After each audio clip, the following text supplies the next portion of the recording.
So we're going to start with the first one. And the very first one that everybody's fairly familiar with is Alzheimer's disease.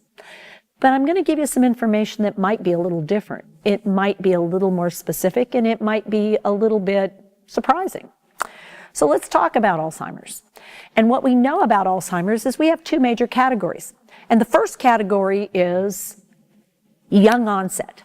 It used to be called early onset, but then it got a little confusing. Early stage, early onset, people were talking about two very different things.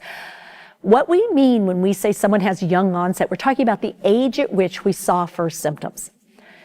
And what we have now is we have people who are in their 18, 19 years of age who are showing us first symptoms. It's unusual, but it's possible. More commonly and more particularly, we see people in their 40s, early 50s, early 60s.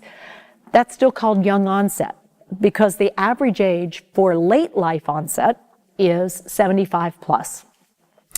After the age of 75. So when you turn 75, we sort of go, this is more of a late life onset.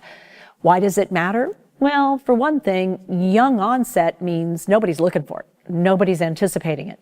So often, even though you present with all the symptoms that I would see with late life onset, because you're so young, no one's thinking Alzheimer's disease. Nobody's thinking even dementia at all.